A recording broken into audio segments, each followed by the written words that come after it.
The room was too quiet for 7 teenagers laughing just seconds ago. The lights had flickered once, twice, then went out completely, and now only the glow of their phone. Flashlights lit the basement walls. Amber clutched her blanket tighter as she whispered to the group, "Someone just touched my foot." Everyone froze, even the air seemed to hold its breath. "Stop messing around," Jay said, his voice trembling, though he tried to sound calm. "I am not." Amber replied, her voice cracking, and suddenly she pointed her flashlight toward the edge of the mattress, under the bed. The light caught something pale and unmoving, like skin, like a hand. Girls screamed and scrambled back, all but one. Emily stayed still, her wide eyes locked on the darkness beneath. She had seen something more than a hand, something watching. Amber reached to grab Emily, but her hand passed through her. Scream that followed did not come from above, it came from under the bed. They bolted up the stairs, pounding on the locked basement door, but it would not open. It was Jay who turned and noticed Emily still standing there, frozen, with a smile slowly forming on her lips. But it was not her smile. It was wide, too wide, and her eyes were not blinking, not moving, not breathing. Then Emily finally spoke, but her voice was not hers. It was layered, deep, hollow. "You brought her in, you played the game, now you are part of it." None of them understood what she meant until they heard the giggle from behind them, from the shadows. It was not a child's giggle, it was something trying to sound like a child, but failing. The sound rose into a distorted screech, and the lights came on for 1 second, and they saw here a girl crouched on the wall, like a spider, limbs bent wrong, skin, pale eyes, black like pits in her skull. Then the lights went off again, and the screams turned to silence. Only one phone kept recording, hidden under a pillow. The footage showed blurry flashes of movement: Emily bending backward at an impossible angle, Amber being dragged into the shadows, a hand grabbing Jay's ankle, pulling him hard. The door finally burst open when Amber's mom heard the crashing sounds and ran in. She found only one person sitting in the middle of the floor, Emily, smiling. The rest were gone. The police came. The news covered it and called it a tragic sleepover accident. No evidence of foul play, no forced entry, just 5 teenagers missing, except Emily. She stopped speaking after that night, only muttering one thing over and over: she wanted to play. "So I let her in." The therapist said she was just traumatized, but Amber's mom found something tucked under the basement stairs later that week: a small wooden board etched with symbols, a childlike drawing of 7 stick figures, one crossed out and scratched. Beneath its 6 to go 6th stick figure, the board sat in Amber's mother's hands, cold and heavier than it should have been, as if soaked with something ancient, something wrong. She stared at the 6 stick figures, still etched in a child's messy scrawl, her fingers tracing the 7th one, the only one crossed out. She did not know what it meant, but the moment she touched that one figure, she heard a faint breath behind her. She turned, but the basement was empty except for the flickering bulb overhead, swinging gently, though there was no wind, no movement. Her chest tightened.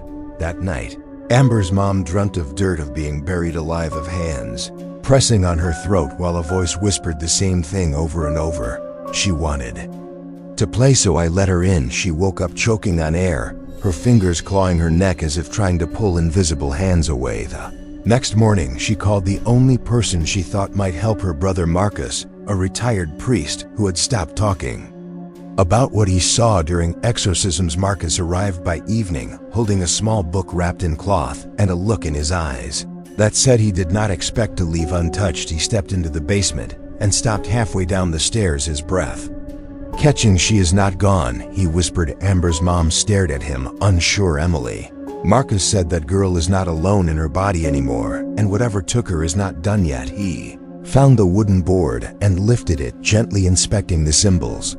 "This is not a game," he said. "This is an invitation." He asked if anyone else had touched it. She said no, only Emily. He nodded grimly and told her to bring Emily to the house. He would try to speak to her. That night, Emily sat in the living room, her body stiff, her eyes unfocused, but her smile still carved into her face like a mask. Marcus began reading from his book, his voice calm, steady, but the air around them grew colder.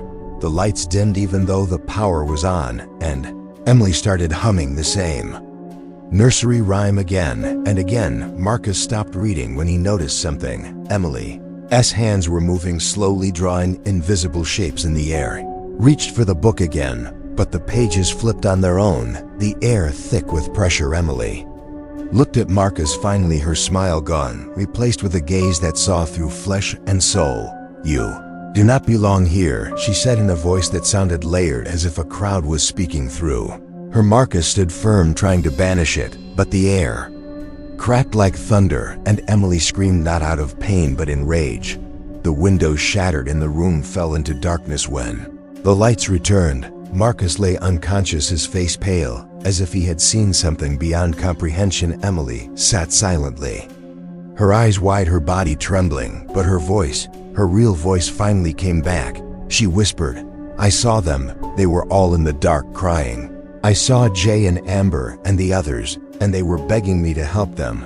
But she would not let me." Amber's mom held her close, but something still felt wrong that night. Emily drew on the wall with crayons 6 figures again, this time with another one crossed out. Marcus awoke screaming from his sleep, his body convulsing, and when he finally stopped, he stared at Amber's mom and whispered, "I saw the 7th. It is not Emily, she is the 8th, and it wants them all." The Forbidden's Corner. The air inside the house began to rot. It was not just the smell, but the way it crawled into the lungs, thick like mold, whispering through the silence. Emily had stopped speaking again, only drawing with broken crayon circles and symbols all over her room. She would stare at the wall for hours, scratching one spot as if something was hidden beneath. Amber's mom could not sleep.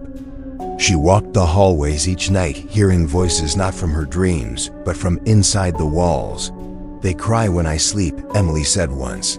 Then she scratched another figure off her drawing. Marcus had not spoken since the night he saw the vision, his hands trembling constantly and his face drained of all warmth. He began to write instead, leaving notes for Amber's mom that made less sense each day. She watches from the Forbidden's Corner. "The 7th is not one of them. The 7th is the gate." She tried to ask him what that meant, but Marcus had started burning his old church robes in the backyard, repeating one phrase again and again. "They told us never to speak its name, never to dig where the house bends." Amber's mom finally entered the basement. Again, flashlight in hand, and every step down felt like sinking into water. The air was heavy, time slower, she remembered. Marcus said something about digging, and she turned to the far end of the wall, the one Emily had stared at the longest. Therein, the corner, the wooden boards felt different, softer, somehow swollen with damp. She grabbed a crowbar and pulled until the wood cracked open, revealing a hollow behind it, a small dark space no wider than a coffin. Inside lay a stuffed doll, its head split open, its eyes stitched shut with black thread. Beneath it, a mirror covered in salt and what looked like dried blood. She turned away, but behind her in the basement, something moved. She turned the flashlight and saw a shape standing upside down on the ceiling, its limbs long, its face an empty mask of white stretched skin. It did not move toward her, it just watched. She fled screaming and locked the door behind her, but in her mind the shape followed. Emily had drawn it already. She had drawn it days ago, upside down, arms too long, eyes missing. Marcus read the journal he had once locked away from even himself, the journal from the last house he had blessed. It spoke of the same figure, a being born from forgotten names, fed by fear, by grief, and by games that are not games. It waits inside mirrors and walls and drawings made by children who hear her call. He showed the journal to Amber's mom and pointed to a line. "The 7th is not a person. The 7th is the space where she enters." They went to Emily's room and found her standing on the bed, pressing her hand to the wall. Her voice was calm like a lullaby. "She says she likes it here. She says this house will open like the last." Amber's mom begged Marcus to do something, anything. He placed salt around the house, read prayers, but the lights flickered, the air grew colder, and Emily laughed in a voice not her own. Then she screamed and clawed at her own throat, crying, "Make it stop, make her stop. I do not want to see anymore." Her body flew across the room like a ragdoll, crashing into the dresser, and the mirror shattered, and from within the broken glass, something stepped out. Not fully but enough to leave a mark on the wall, a handprint too large, too wrong. That night Marcus burned the drawings, burned the doll, burned everything that felt touched by Herb. The wall where Emily had stood still pulsed softly as if breathing, and on it 7 stick figures now stood all crossed out, except the last. The last was different. It had no face, just an empty circle waiting. The girl who drew in the dark. The wind outside howled, but inside the house, it was worse. It was too still, too silent, like the air itself had died. Emily no longer spoke at all. Her body moved on its own, walking from room to room, drawing on the walls in places no child should reach. She drew with fingers, now not crayons, and the walls bled where she touched them. Amber's mom had not slept in 2 days. Every corner felt like it watched her. Every shadow whispered names she never said out loud. Marcus spent the night digging through church archives, books that had been locked for a reason, names that were forbidden. Even among exorcists he found one, not a demon, not a ghost, something older than both, something born from forgotten grief, something that lived in places where no light was allowed. They called her the witness, not because she saw, but because she made others see what they were never meant to. Marcus believed the game the kids played was not a game, but a calling, a ritual, masked as fun. They never knew they invited something that once entered would never leave. He read one line over and over, and his hand shook each time. The witness does not haunt, she replaces in the living room. Emily sat in front of the mirror, humming, her fingers smeared with something dark. Amber's mom entered and froze as she saw what Emily had drawn, not stick figures this time, but faces. Jay, Amber, Leah, all the missing teens, their faces twisted in silent screams, their eyes scratched out, their mouths sewn shut. Emily turned her head slowly, and her voice came soft like someone else's memory. She is hungry, and the house is not enough. Then she smiled and whispered, "You are next." Amber's mom ran from the room and locked herself in the kitchen, calling Marcus, telling him they had to end it now. Tonight Marcus arrived just after midnight, holding a box filled with ash, saltbone, and a mirror wrapped in black cloth. He told her there was only one way to stop the witness. Once seen, she must be shown herself. He carried the mirror upstairs and entered Emily's room, where the girl stood facing the wall, whispering to someone who was not there. Marcus unwrapped the mirror and placed it before her. At first nothing happened. Then Emily stopped moving, the air tightened, the walls creaked. From the mirror, a shadow began to crawl out, not in body, but in reflection. It took the form of Emily first, then Amber, then Marcus. Then it stretched into something that had no shape, just pieces of stolen faces. It shrieked a sound that made the lights explode and the furniture shake. Emily collapsed. Marcus shouted for Amber's mom to bring the board, the original one with the stick figures. She did, and as he poured the ash and salt around it, the board burst into flames without fire. The crossed-out figures bled. Ink and smoke rose in the form of each lost soul. Amber's mom screamed as she saw Amber, her face twisted in reaching out, but Marcus shouted, "Do not touch her. She is not real. She is what it used to get in." He chanted louder, his voice cracking and bleeding, as if the words cost something inside him. The shadow screamed again, and this time the windows blew out, every mirror shattered, every bulb burst. And from the broken glass came one final cry. Then silence. Emily lay on the ground, eyes closed, breathing shallow but real again. Marcus fell to his knees. The mirror black now, the reflection gone. Amber's mom picked up the board and saw the final stick figure, the faceless one, slowly fade into nothing. It was over. But something still pulsed in the basement, something that had not been destroyed, only sealed. The wall where it once watched, now cold, but marked with one final message written in what looked like crayon but smelled like rot. "You can only witness once." The last witness. Morning came slow and gray, as if the sun feared rising over the house. Emily woke with no memory of what happened, her eyes hollow but finally her own. She did not speak much, just stared at the wall as if waiting for it to move. Marcus sat by the fireplace, his hands trembling, his skin pale, his voice low, as he whispered prayers not from any book. Amber's mom walked through the house, touching each wall, gently feeling the silence pressing back. The drawings were gone. but the scars remained etched deep in the plaster and the floor in their minds. The air still felt wrong, as if the house was holding its breath, waiting to see what they would do next. Marcus called.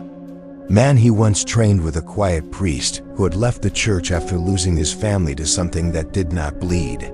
The priest came without a bag, without a cross, only a shovel and a bottle of oil. He said the land was never clean, the house was built over something buried long before any foundation, long before any family.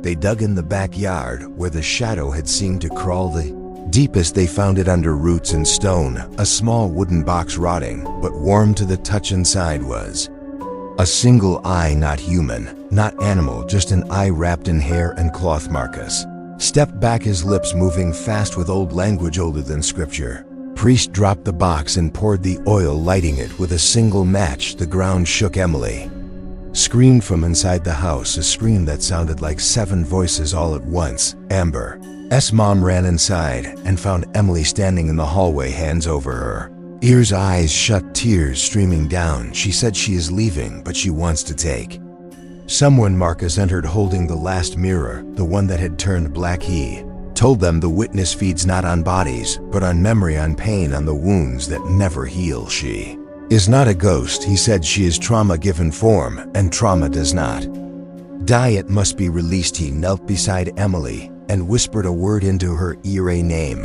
Body arched and her mouth opened, and something dark flowed out. Not smoke, not spirit, just sorrow. It filled the room, thick and silent, then vanished like breath. In winter, Emily collapsed again. This time when she woke, she smiled, a real smile. She asked for her mom. Amber's mom held her close, the weight in the air, lifting for the first time in weeks. Marcus said the board was the key, the mirror was the gate, and Emily was the vessel. Now the board was burned, the gate was sealed, and the vessel was healed. But healing comes with a price. Marcus left that night walking into the woods alone, his book in hand. His shadow stretching too long. He was never seen again. Years passed and Emily grew older. She remembered almost nothing. But sometimes when she slept, she would wake with tears on her face and drawings on her sheets. Figures, always 7, always one with no face. Amber's mom kept the last mirror wrapped and buried far from the house, and the house itself was left empty. Its walls stood quiet, but not silent, because trauma leaves echoes. And sometimes late at night, when the wind is still and the lights flicker, a child might say they saw a girl in the hallway, drawing on the wall, smiling with no face. The end.